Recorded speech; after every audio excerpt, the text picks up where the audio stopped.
Hello दोस्तों, आपका मेरे YouTube चैनल पर स्वागत है। यदि आप मेरे चैनल पर नए हो तो चैनल को सब्सक्राइब अवश्य करें तथा वीडियो को अंत तक जरूर देखें। तो चलिए शुरू करते हैं। सहृदय नेता डॉक्टर भीमराव अंबेडकर का जन्म मध्य प्रदेश के इंदौर शहर में स्थित महू में हुआ था, जिसका नाम आज बदलकर डॉक्टर अंबेडकर नगर रख दिया गया था। डॉक्टर भीमराव अंबेडकर जी का जन्म 14 अप्रैल 1891 में हुआ था।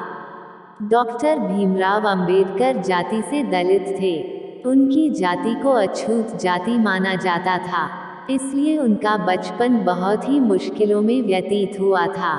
बाबा साहेब अंबेडकर सहित सभी निम्न जाति के लोगों को सामाजिक बहिष्कार, अपमान और भेदभाव का सामना करना पड़ता था।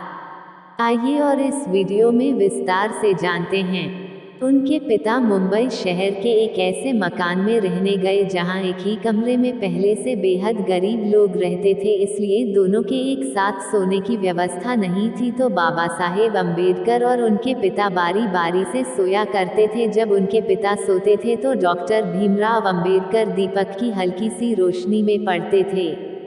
भीमराव अंबेडकर संस्कृत पढ़ने के इच्छुक थे, परंतु छुआछूत की प्रथा के अनुसार और निम्न जाति के होने के कारण वे संस्कृत नहीं पढ़ सकते थे।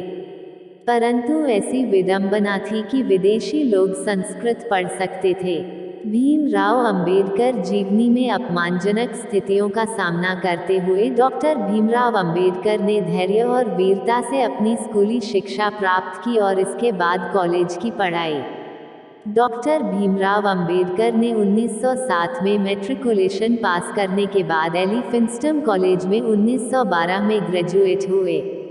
1913 और 15 प्राचीन भारत व्यापार पर एक शोध प्रबंध लिखा था।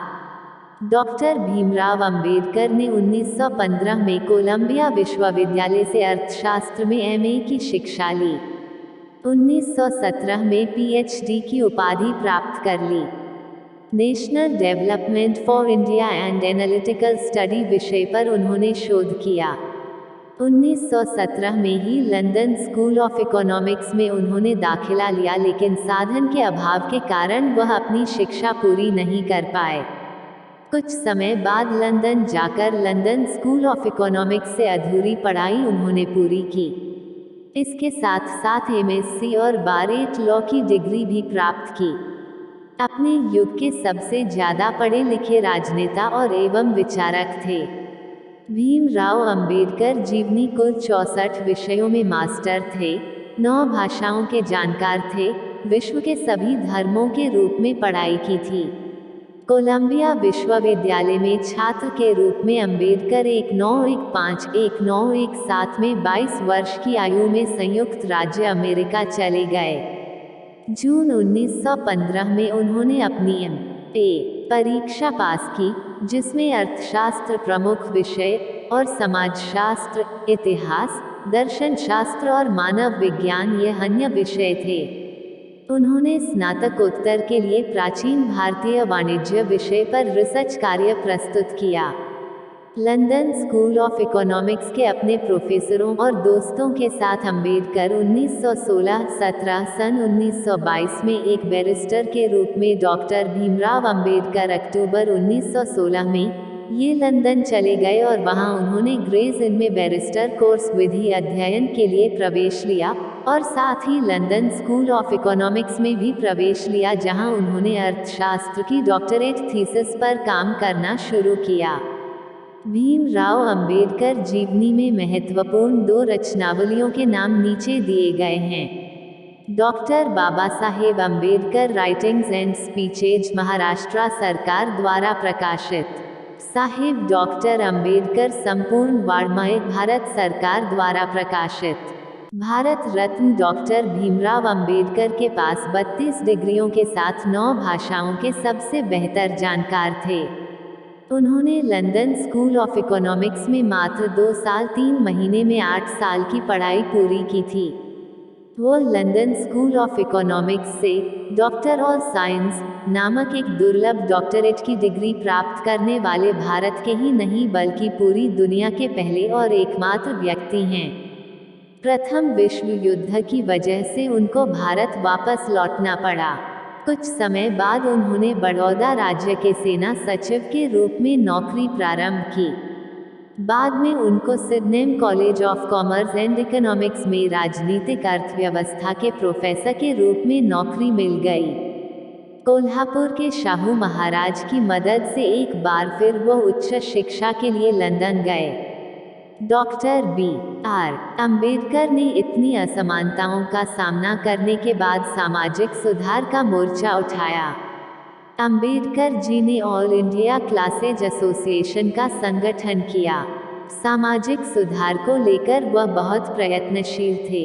ब्राह्मणों द्वारा छुआछूत की प्रथा को मानना, मंदिरों में प्रवेश न करने देना, दलितों से भेदभाव, शिक्षकों द्वारा भेदभाव आदि सामाजिक सुधार करने का प्रयत्न किया। परंतु विदेशी शासन काल होने कारण यह ज्यादा सफल नहीं हो पाया।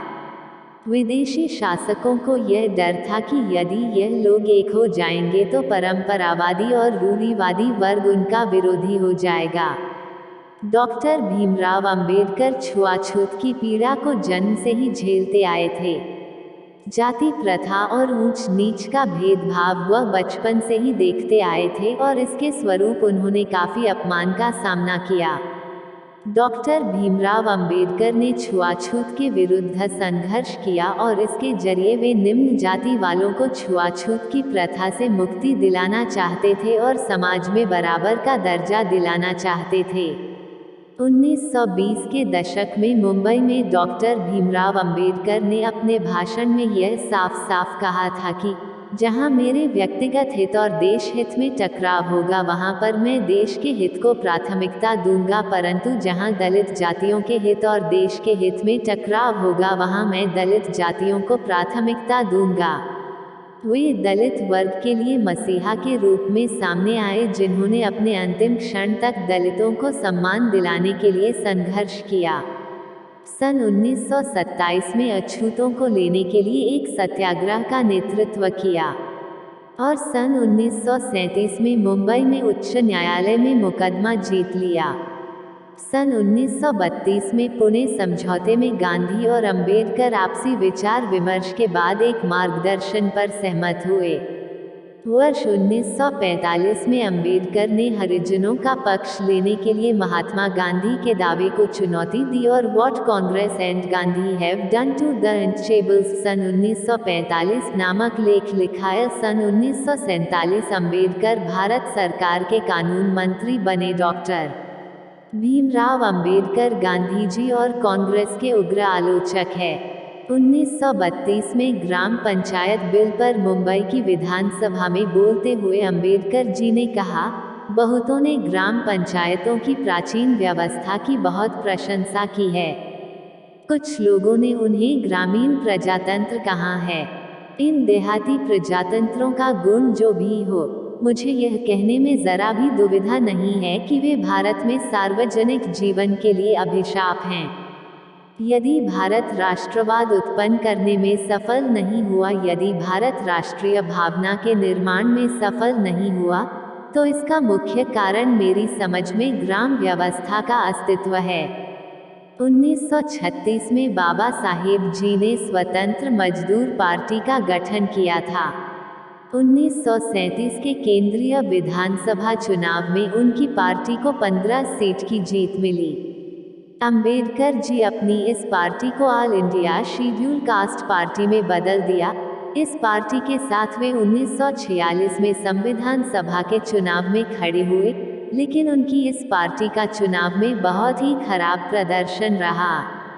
कांग्रेस व महात्मा गांधी ने अछूते लोगों को हरिजन नाम दिया, जिससे सब लोग उन्हें हरिजन ही बोलने लगे, लेकिन अंबेडकर जी को ये बिल्कुल पसंद नहीं आया और उन्होंने उस बात का विरोध किया था। उनका कहना था, अछूते लोग भी हमारे समाज का एक हिस्सा है, वे भी बाकी लोगों की तरह आम व्यक्ति ही हैं। अंबेडकर जी को रक्षा सलाहकार कमेटी में रखा गया व वाइसराय एग्जीक्यूटिव परिषद उन्हें लेबर का मंत्री बनाया गया था। बाबा साहेब आज़ाद भारत के पहले लॉ मंत्री भी बने थे।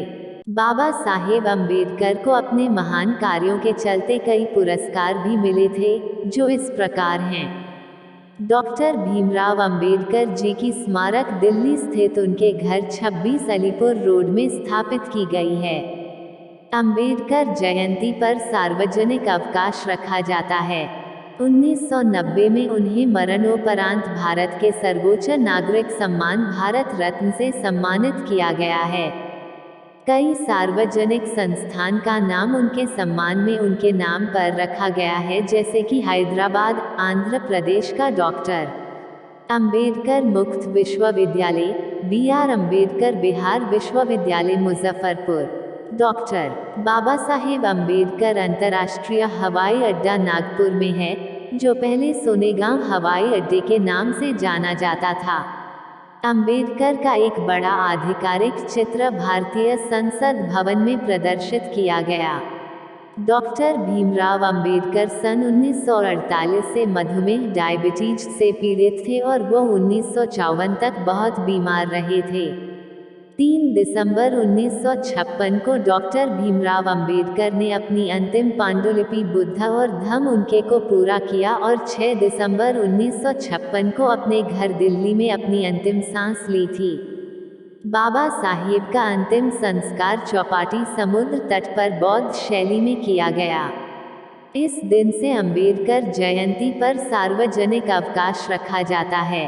भीमराव अंबेडकर जीवनी अगर आज होते तो समाज में क्या क्या बदलाव ला सकते थे। पॉइंट्स कुछ इस प्रकार हैं। आरक्षण पर शुरू से ही अपनी नज़र रखते। इसके साथ ही आरक्षण नीति में कुछ बुनियादी बदलाव उनकी मांग होती। वे दूसरी पीढ़ी को आरक्षण का फायदा कतई भी नहीं लेने देते, क्योंकि अब यह जरूरत नहीं, बेजा फायदा था।